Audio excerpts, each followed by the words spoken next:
Eu queria convidar você que está aqui a abrir sua Bíblia ou conectar o seu equipamento, o texto de Daniel, capítulo 6.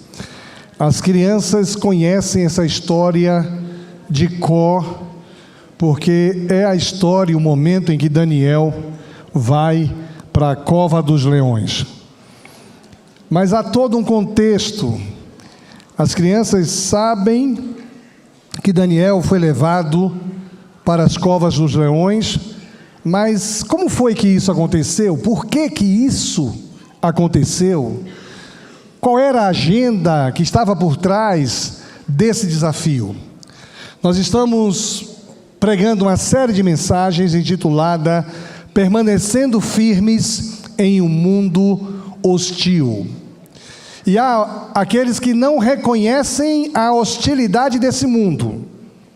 Tem gente que não consegue perceber a hostilidade desse mundo.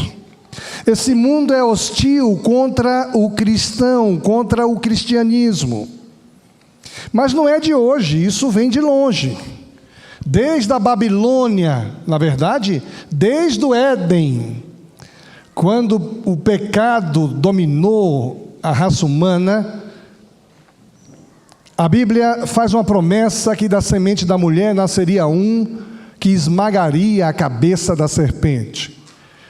A oposição ao cristianismo vem do início da humanidade e nunca deixou de existir. Daniel capítulo 6, versículos de 1 a 10 nos diz assim: Dário achou por bem nomear 120 sátrapas para governar todo o reino, e designou 3 supervisores sobre eles, um dos quais era Daniel. Os sátrapas tinham que prestar contas a eles para que o rei não sofresse nenhuma perda. Ora, Daniel se destacou tanto entre os supervisores e os sátrapas por suas grandes qualidades, que o rei planejava tê-lo à frente do governo de todo o império. Diante disso, os supervisores e os sátrapas procuraram motivos para acusar Daniel em sua administração governamental, mas nada conseguiram. Não puderam achar nele falta alguma, pois ele era fiel, não era desonesto nem negligente. Finalmente esses homens disseram: jamais encontraremos algum motivo para acusar esse Daniel, a menos que seja algo relacionado com a lei do Deus dele. E assim, os supervisores e os sátrapas, de comum acordo, foram falar com o rei. Ó rei Dário, vive para sempre.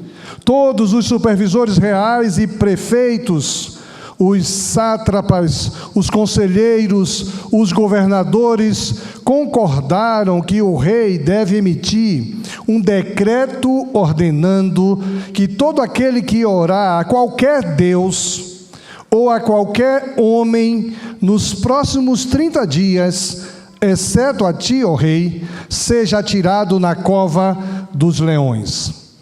Agora, ó rei, emite o decreto e assina-o para que não seja alterado, conforme a lei dos medos e dos persas, que não pode ser revogada.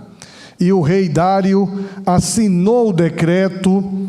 Quando Daniel soube que o decreto tinha sido publicado, foi para casa, para o seu quarto, no andar de cima, cujas janelas davam para Jerusalém, e ali fez o que costumava fazer. 3 vezes por dia, ele se ajoelhava e orava, agradecendo ao seu Deus.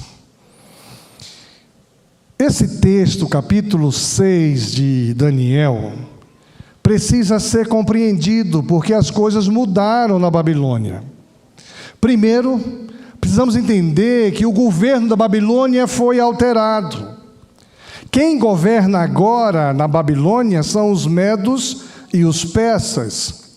O rei Nabucodonosor, que nós já estudamos nos capítulos anteriores, que tinha cercado Jerusalém, ele foi tirado do trono. E aí, agora assume um outro governo. Antes dos medos e dos persas, tinha reinado na Babilônia o filho de Nabucodonosor. E aquele menino que governava, ele tomou atitudes que trazia constrangimento à nação de Israel que ali estava. E nós vimos exatamente que, hoje pela manhã, se não me engano, vimos isso, não é aí? Pesado fostes na balança e encontrado em falta.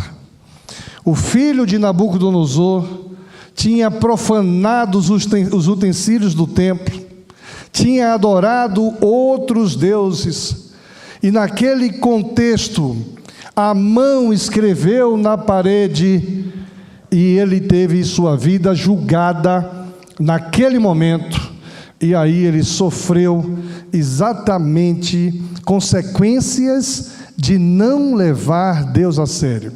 O texto que nós falamos hoje pela manhã diz que Beltsazar se embriagou, profanou, adorou outros deuses, e uma mão escreveu na parede Mene, Tekel, Parzim. É como se você estivesse prestando atenção a esse sermão e uma mão na parede escrevesse exatamente o juízo sobre sua vida, o juízo sobre a minha vida. E naquele momento houve o juízo de Deus. Interessante que essa história nos revela que Deus é fiel. O que a história nos revela sobre a fidelidade de Deus? A história nos revela que mesmo na direção de outro governo, Deus permanece fiel. O povo de Israel sai de Judá, é trazido cativo para a Babilônia, e aqui o rei Nabucodonosor tem encontros transformadores com Deus, decreta que o Deus de Daniel será o Deus adorado. Aí muda o governo, vem o filho dele, e o filho dele então profana os elementos do templo, e a justiça de Deus recai sobre ele. E agora começa um novo governo, o governo dos medos e dos persas. O que podemos aprender com essa história? E a lição de hoje, e o tema de hoje, é como a gente consegue manter os valores, como devemos manter os nossos valores em um tempo hostil. O nosso tema é mantendo nossos valores em tempos difíceis. Primeira coisa que a gente pode aprender com esse texto é que a nossa fidelidade a Deus pode produzir inveja. Isso mesmo. Quando alguém vê uma pessoa fiel a Deus, isso pode produzir inveja. É mais ou menos assim, às vezes a gente pensa, uma pessoa se converte a Deus, mas não se converte na nossa igreja, se converte em outra igreja.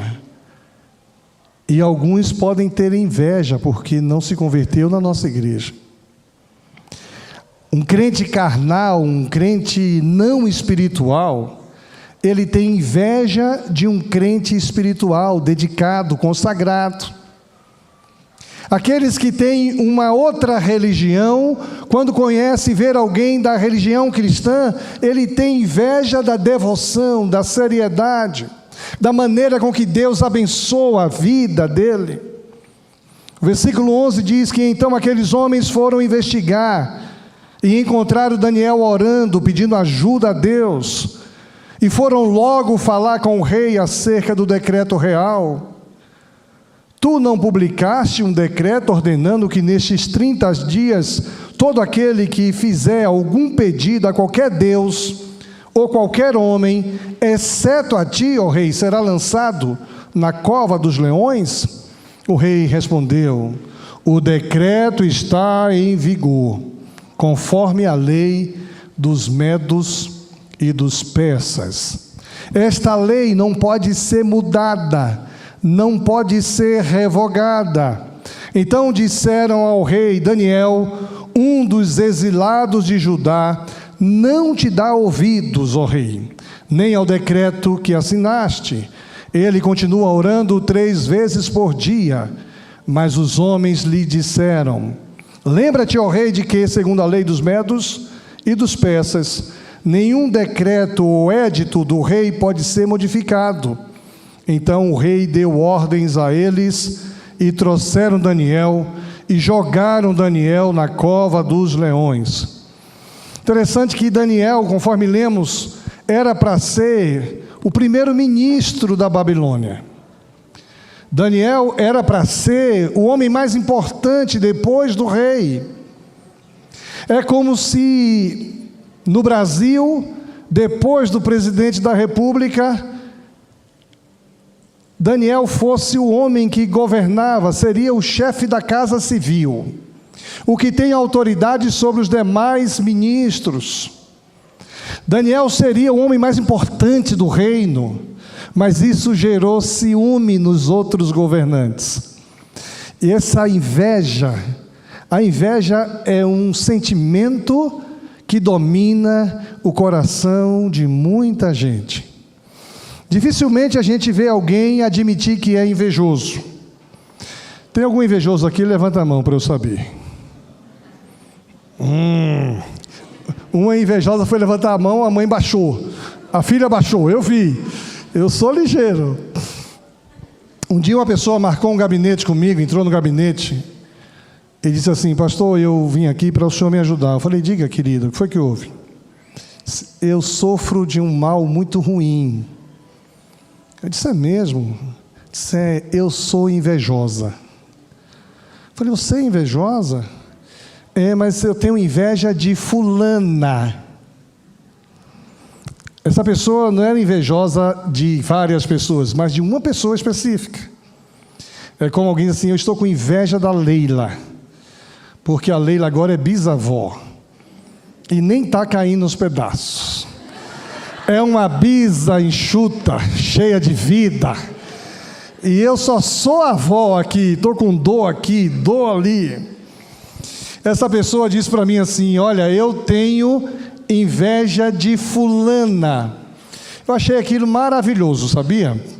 Porque dificilmente o invejoso assume que é invejoso, Maria. Dificilmente. E quando ela assumiu e disse que era e tinha inveja de fulana, ficou mais fácil de a gente tratar, de a gente abençoar, de a gente cuidar.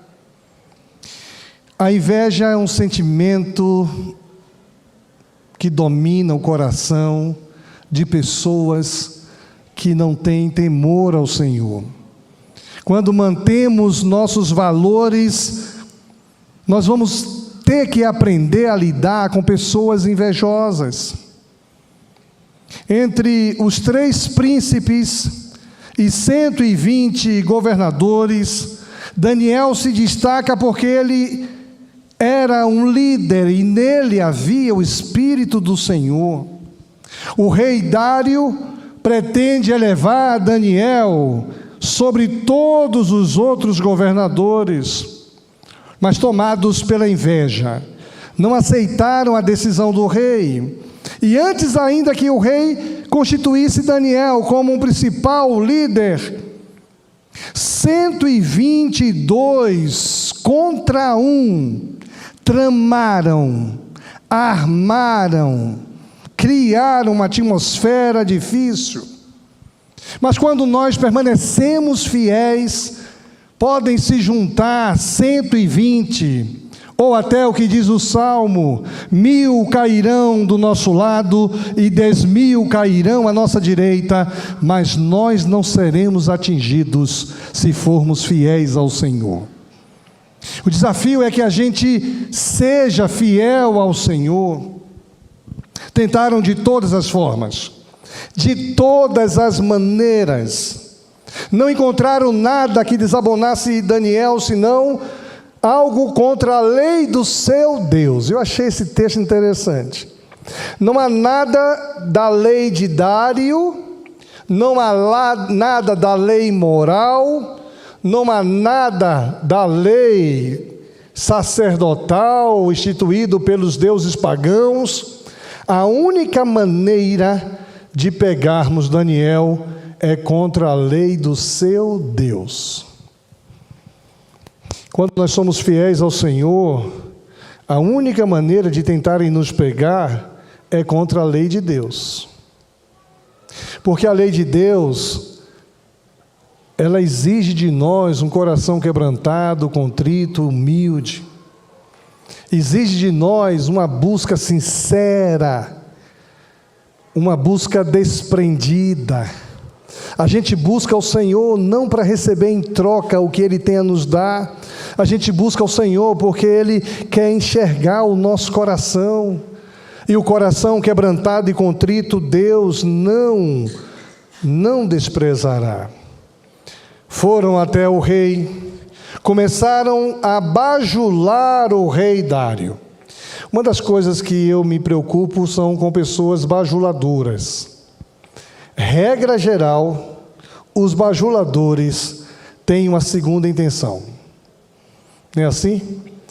Você já viu aquele filho que não é tão obediente, não é tão dedicado, e de repente ele chega todo obediente, todo dedicado, toma a benção, benção mãe, benção pai, providencia o café do pai, quer tirar o sapato do pai. Aí o pai já diz: o que é que você quer, meu filho? Porque você não é assim, você quer me bajular na hora de ter. Eu tenho uma ovelha aqui, que eu não vou dizer o nome dela, mas toda vez que ela quer alguma coisa comigo, ela chega: pastorzinho querido, pastorzinho querido. Eu digo: o que é que você quer, João? O que é que você quer, rapaz? O que é que você quer? O senhor pode fazer isso? Falei: pode, posso. Mas da vez quando passa também não dá nem bom dia. Esse é o normal do sujeito, né? A bajulação é algo que mexe com as pessoas, mas na verdade, bajulação é algo que não condiz com a vida cristã. Quantos cristãos estão na igreja e que gostam de serem bajulados, chaleirados, para poder fazer as coisas, e isso é um perigo. Uma igreja como a nossa, que temos e trabalhamos com pessoas voluntariamente, servas do Senhor. Interessante que na quinta-feira, estávamos aqui já com o discipulado do Guerreiros, e tinha um grupo de pessoas arrumando aqui os ambientes para o retiro das crianças. Saíram daqui quase meia-noite. Quando chego na sexta-feira, a cozinha ali, o pessoal preparando aquele caldo de mandioca delicioso, o bolo para a gente viver aquela vigília gostosa, o pessoal ensaiando, depois ficaram aqui arrumando o salão. Ontem de manhã, o dia todo, ontem à noite, dormiram aqui com as crianças, e cada um cumprindo o seu papel. Agora, quando a gente vê uma pessoa que pode ajudar, mas só ajuda se for adulada, se for instigada, se for bajulada, isso não agrada a Deus. Quem vive para sempre é Deus.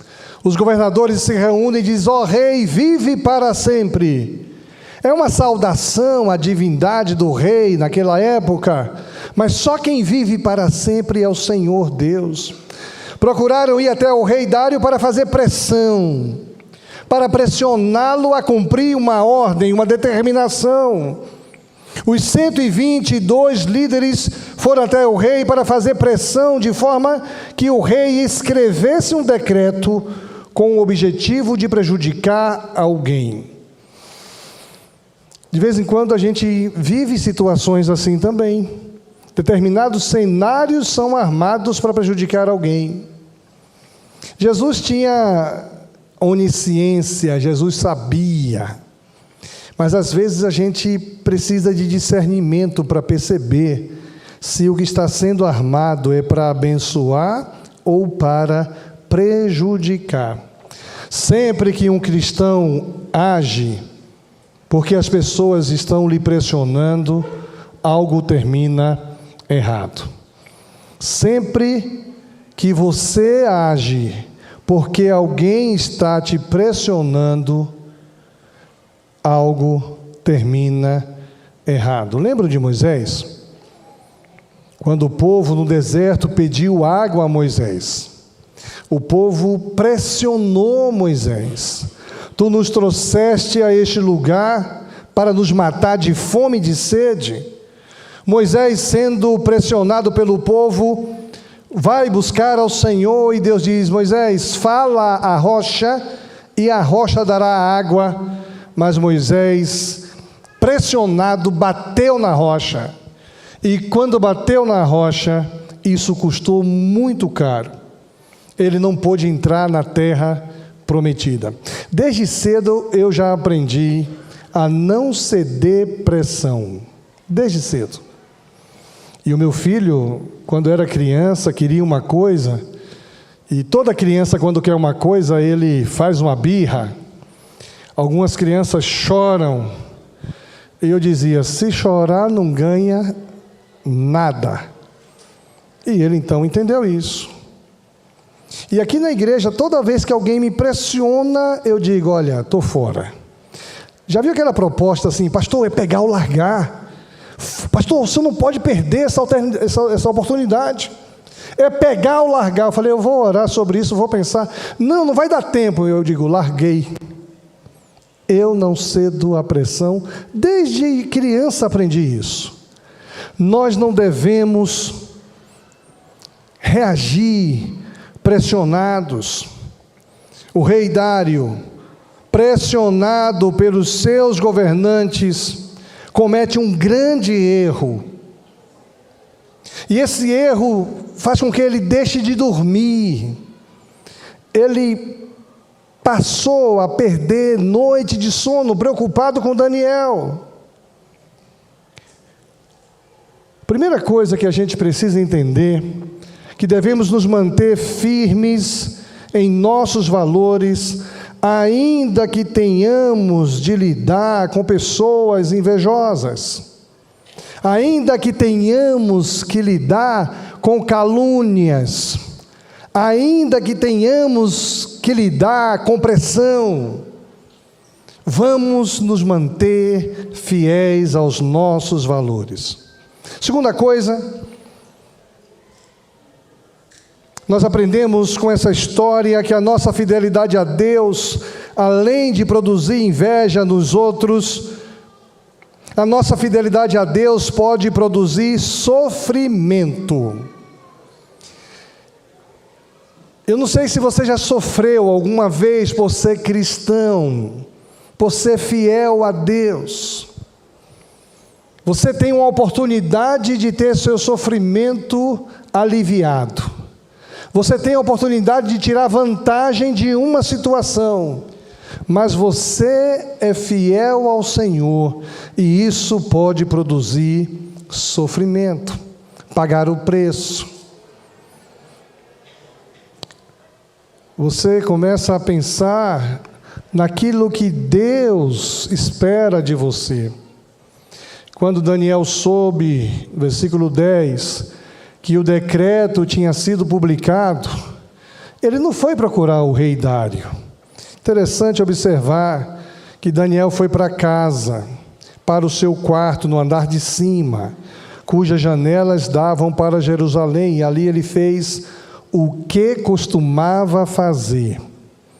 ele se ajoelhava e orava, agradecendo ao seu Deus. Esse texto nos estimula a mantermos nossos valores, ainda que tenhamos que sofrer. Parece que a trama que está sendo feita está dando certo. Parece que o que armaram contra Daniel vai dar certo. Daniel, ao invés de se defender, Daniel toma 4 atitudes. Daniel entra na sua casa. A nossa casa deve ser o melhor lugar para podermos enfrentar os adversários. Ao invés de eu ir para a rua enfrentar os adversários, eu venho para casa e dobro meus joelhos em casa. Daniel entra no seu quarto. Não tem lugar melhor de se estar nos momentos das adversidades, senão o nosso quarto. O nosso quarto é um quarto seguro. Nos sentimos protegidos ali. Daniel manteve as janelas da oração abertas em direção a Jerusalém. Ele fazia isso o tempo todo. Ele orava 3 vezes ao dia nos momentos da adversidade. No momento da dificuldade, a melhor coisa a fazer é orar.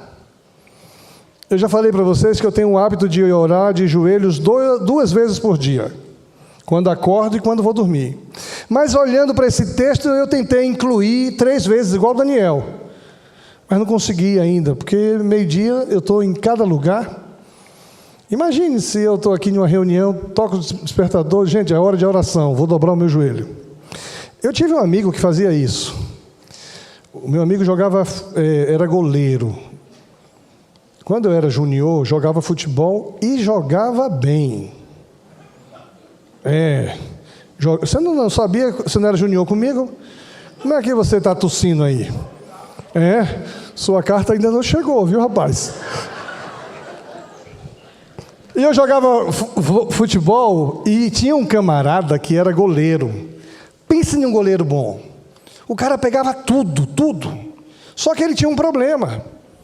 Ele estava aqui, de repente ele parava, se ajoelhava e começava a orar. E não importa se estava na hora do jogo, se o adversário vinha, e o adversário vinha, era o ataque do time adversário, ele parava, se ajoelhava e começava a orar. Aí o pessoal chutava, a bola entrava.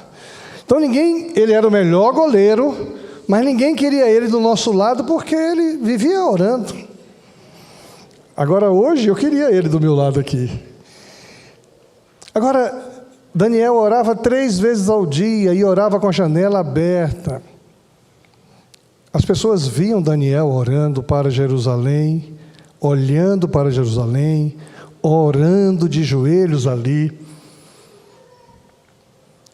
E aí tramaram.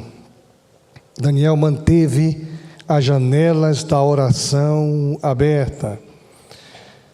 Ele poderia ter fechado a janela, mas ele preferiu manter a janela aberta. Às vezes a gente tem constrangimento de orar. Eu já contei para vocês, quando eu era gerente da Hermes Macedo, e eu sempre almoçava com outros gerentes. Um dia veio almoçar comigo o diretor de um jornal, Jornal do Bacaxeri. E na hora da oração, eu fiz uma oração silenciosa, discreta. E aí, quando ele chega, ele diz assim: 1 minutinho só, pastor. E aí ele fez um gesto e começou a fazer uma careta e um barulho, porque ele era de uma outra religião não cristã. E ele fazia... E aquilo me ensinou uma lição. Eu que sou servo do Deus vivo, tinha constrangimento de orar ao Deus do céu, e aquele rapaz que acreditava em um Deus que já morreu, o túmulo desse Deus está lá no Oriente, na Índia, fazia a sua devoção. Daquele dia em diante eu comecei a orar independente de onde estiver. Às vezes eu estou em um restaurante, em uma churrascaria, em uma pizzaria, Eu disse: só um minutinho só que nós vamos orar aqui. Daniel não fechou as janelas. Daniel, por 3 vezes, ele dava graças a Deus. A melhor coisa a fazer nos momentos de dificuldades é dar graças a Deus. Em alguns desses momentos, os invejosos encontraram Daniel orando, os invejosos encontraram Daniel suplicando a Deus. Aí os adversários de Daniel tiveram 3 atitudes. Eles fazem o rei se lembrar do decreto, eles difamam Daniel. Ele tem feito descaso de ti, disseram eles. Eles acusam Daniel de fazer descaso do decreto do rei. E quando a loucura nos arrodeia, nós devemos buscar a Deus em oração. Nossa fidelidade a Deus pode produzir inveja nas pessoas, mas a nossa fidelidade a Deus pode produzir também sofrimento, perseguição, chacota, mentiras, injúrias, difamação. Eu tenho 58 anos de idade e eu já sofri tanta difamação por ser cristão. Simplesmente por ser cristão. Isso só me fez me dedicar ainda mais ao Senhor. E nós vamos ser perseguidos. Ah, ele é crente, crente não bebe. Ele é crente, crente não dança. Ele é crente, crente não faz isso. E eu dizia: não faço mesmo não, porque eu temo ao meu Deus. A minha preocupação é que alguns crentes hoje estão assumindo a forma do mundo. Tem crente que faz tudo o que um não crente não faz. E quando vê um amigo, um irmão, um colega da igreja não fazendo, começa a ter inveja, começa a difamar, começa a criticar, começa a negativar. A Bíblia diz que nós devemos evitar a aparência do mal. Tem coisas que não são mal, mas parecem mal. O crente verdadeiro deve evitar a aparência do mal. Tem gente que produz escândalo na vida dos outros. E a Bíblia diz que melhor seria amarrar uma corda no pescoço e jogar-se nas profundezas do mar, do que escandalizar a um desses pequeninos. Tem coisa que eu não faço, não é porque é pecado, não é porque é ruim, mas pode parecer ruim. Tem alguns vocábulos que eu não falo, porque não fica bem para um crente falar. Tem algumas posturas que eu não posso admitir e fazer, porque vai escandalizar os outros. A Bíblia diz: se você comer carne escandaliza seu irmão, não coma carne. Amanhã nós temos um churrasco aqui. O nosso churrasco tem carne bovina, carne suína, carne de frango. É um churrasco maravilhoso, por apenas R$35. Mas vamos supor que amanhã alguém seja convidado e venha para cá, uma pessoa que nunca entrou em uma igreja, e aí diz assim: pastor, estou trazendo aqui um amigo meu, ele não come carne de porco. Aí eu vou decretar, não como o rei Dário, e nem na lei dos medos e dos persas, mas na segunda-feira que vem não terá carne suína, para não escandalizar. Não tem nada demais comermos a carne suína, mas se isso escandaliza seu irmão, não coma carne suína. Eu me lembro de uma mulher que foi missionária em um país, e naquele país, tomar suco de limão, tomar limão, comunicava a ideia de aborto. E essa missionária fazia uma relação extraordinária de amizade com as mulheres da cidade, convidou as mulheres para sua casa, e naquele dia ofereceu uma jarra de suco de limão. Todo mundo se afastou, saiu dali, porque naquela comunidade o limão era abortivo.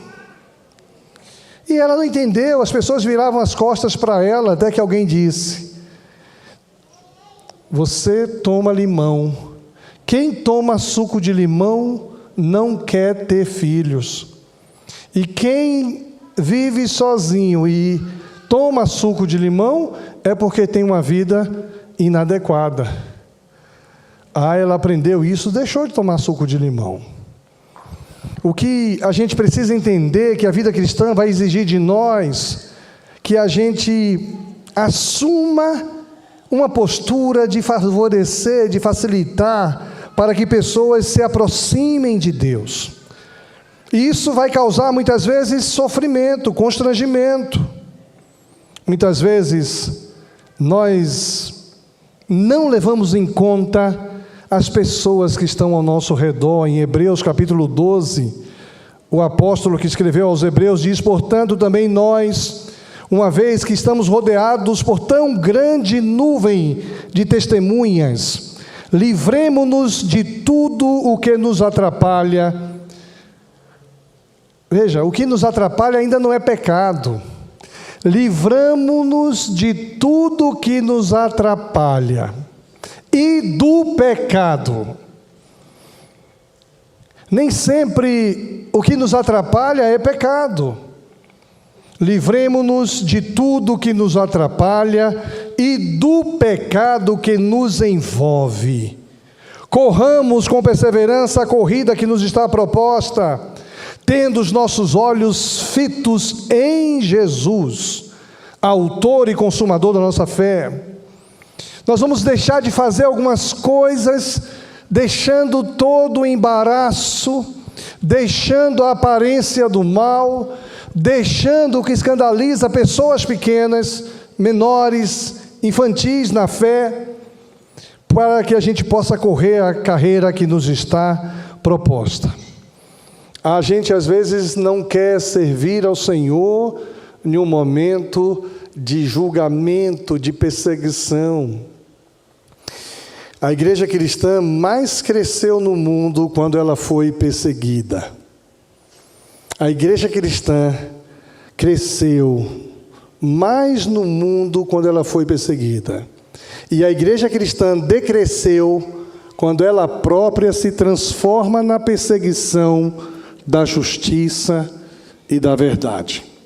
Houve uma época na era das trevas que a igreja cristã legalista, injusta, cometia injustiça contra os pequenos.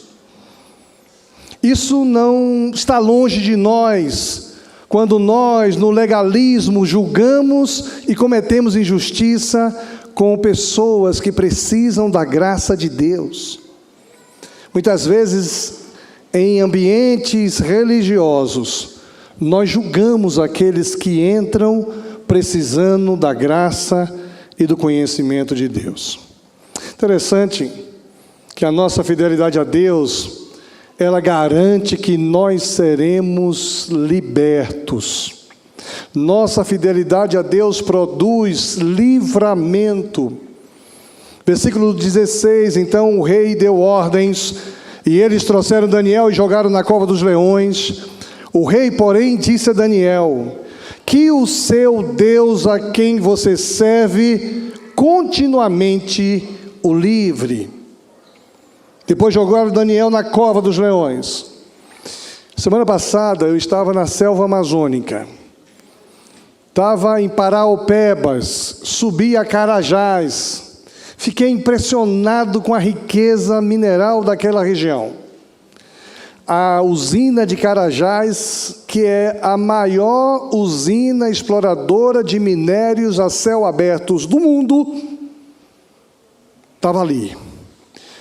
Cada caminhão maior do que esse templo, caminhão que carrega de uma vez só 400 toneladas. A parte de baixo do pneu do caminhão, sabe que tem a roda? O chão e a roda, eu que tenho 1,80 m, com a mão levantada assim, que devo ter aqui uns 2,10 m, não segurava na roda do caminhão, na parte de baixo. Só o pneu. Caminhão fora de estrada, que é o nome daquele negócio. Aquele caminhão não para um minuto. Ele é operado por computador na sala de comando. Um minuto daquele caminhão parado produz um prejuízo de milhões de reais. E ali tem todo um sistema de tirar riqueza da região amazônica, mandar para a China, e nós brasileiros nem imaginamos o que é isso. Fiquei chateado, fui subir a Serra dos Carajás, eu tinha que apresentar uma carteira de identidade, enfrentar uma fila. Não há livre trânsito no território brasileiro. Absurdo isso. Mas eu descobri que tem uma outra usina lá, eu nem sei dizer o nome, 11D13, um negócio assim, que tem o minério mais rico do mundo. Isso não é divulgado, o Brasil não conhece isso. E tudo isso já não é mais nosso. Tudo isso é de fora. Agora, por que eu vim contar essa história, né?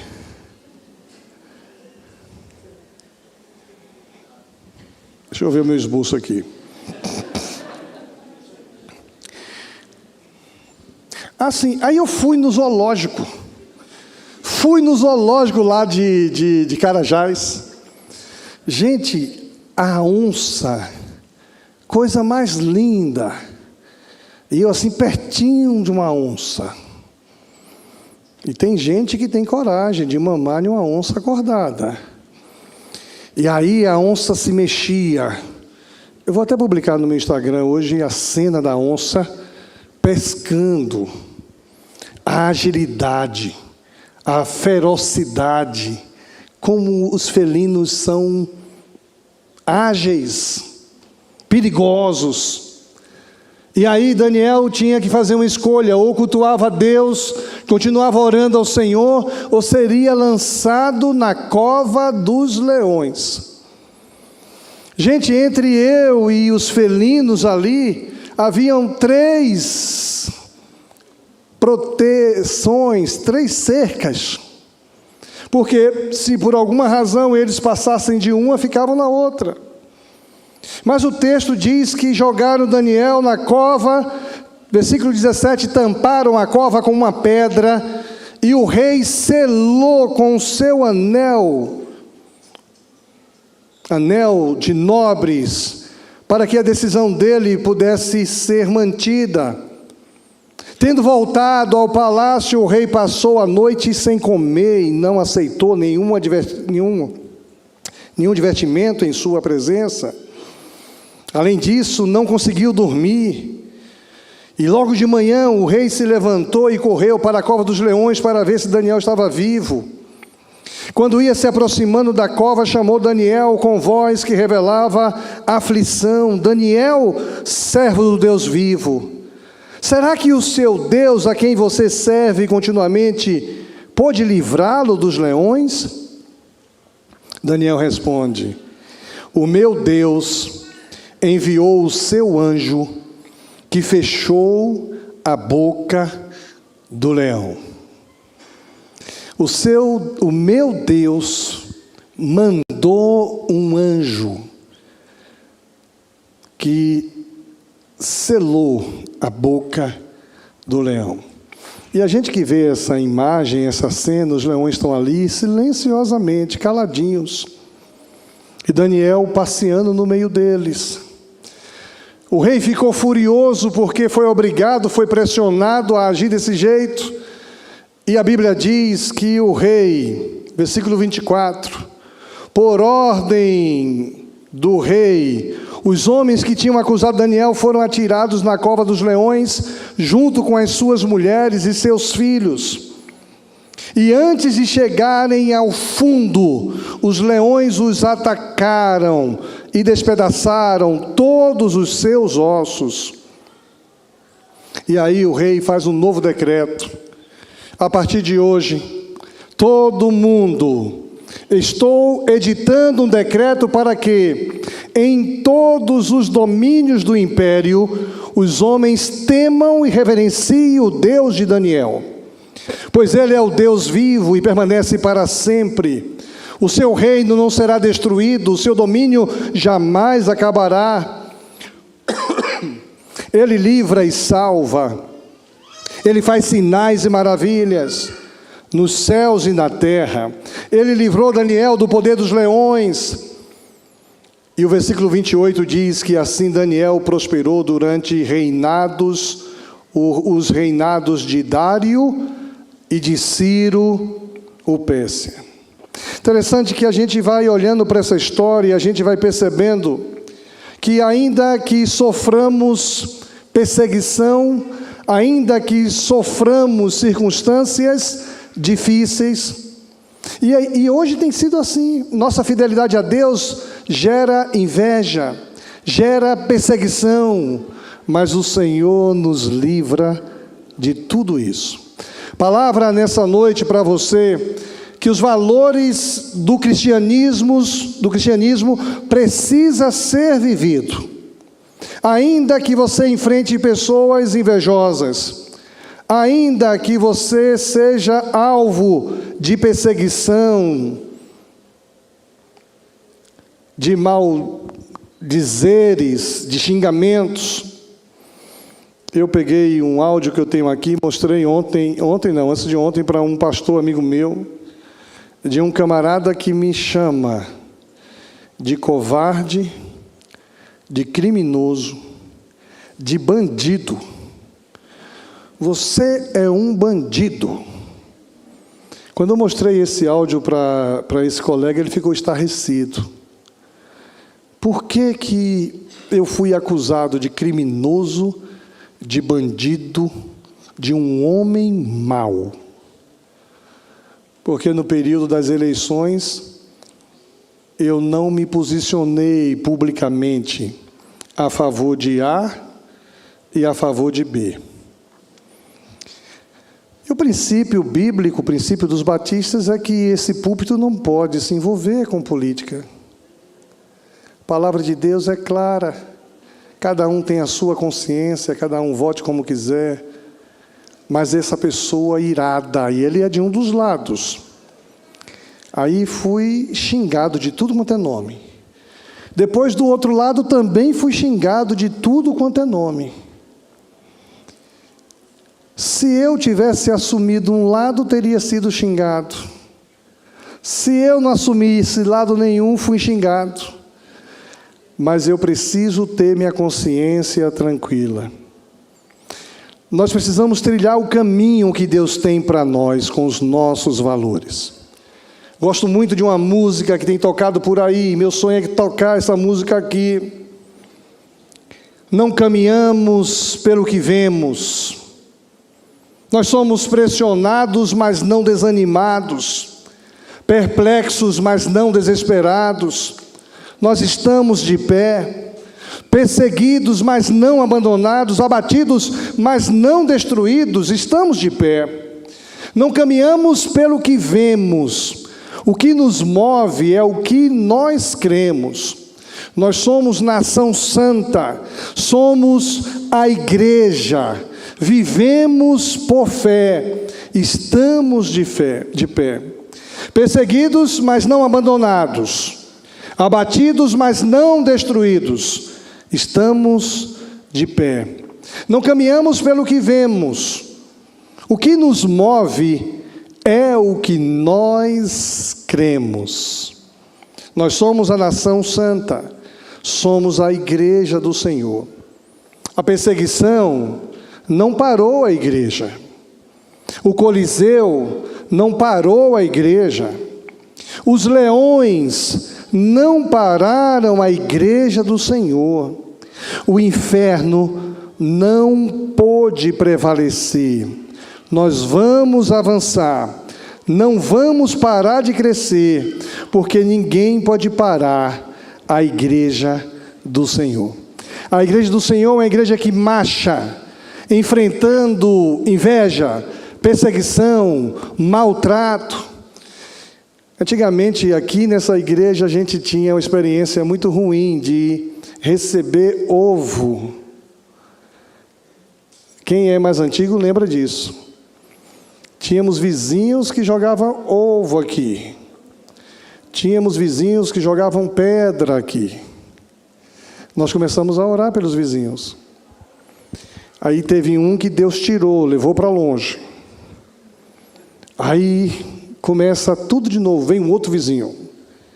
E de repente, ovo jogado aqui. Se a janela tivesse aberta como está aí, entrava aqui o ovo. Nunca entrou, graças a Deus. E a gente começou a orar por aquele vizinho. Aí um dia chamaram a polícia para esse vizinho. E esse vizinho veio se aconselhar comigo. E eu então comecei a fazer um estudo bíblico com esse vizinho. Estudou a Bíblia comigo. E aí, aquele vizinho entregou a vida a Jesus. Hoje ele é membro de uma igreja batista em Ponta Grossa. Mas a gente sofreu pedrada, sofreu ovo. Tem um vizinho agora que eu quero descobrir quem é, que fica botando lixo naquela esquina ali, ó. Vou canalizar a câmera para filmar. E aí eu vou dizer, vizinho, não jogue mais ali não, você me avisa que eu mando pegar e botar lá atrás. Quando a gente sabe que a gente vai sofrer perseguição, maus tratos, mas a gente entende que o nosso Deus é maior do que tudo, a gente trilha e vive os valores do reino de Deus. Quero descobrir quem é esse vizinho, vou fazer uma visita a ele. Quero abençoar a vida dele. Não vou reclamar, não. E se ele quiser, eu mando buscar, todo dia que o carro passar, o lixo dele. Daniel não deixou de orar enquanto era ameaçado. A pergunta que eu faço para você hoje é: você tem vivido os valores do reino de Deus como Deus espera que você viva? Quais são as áreas da sua vida que você parece se conformar com os valores desse mundo? Você tem medo de quê? Bem-aventurados sois vós quando perseguidos por amor da justiça. A cova dos leões nos ensina a sermos fiéis ao Senhor, ainda que a nossa vida corra perigo. Que você não precise enfrentar ameaças de morte para assumir sua fé em Cristo Jesus. Vivemos em um mundo hostil. Precisamos enfrentar esse tempo, confiando no Senhor, descansando no Senhor e acreditando no poder do Senhor. Que Deus nos abençoe.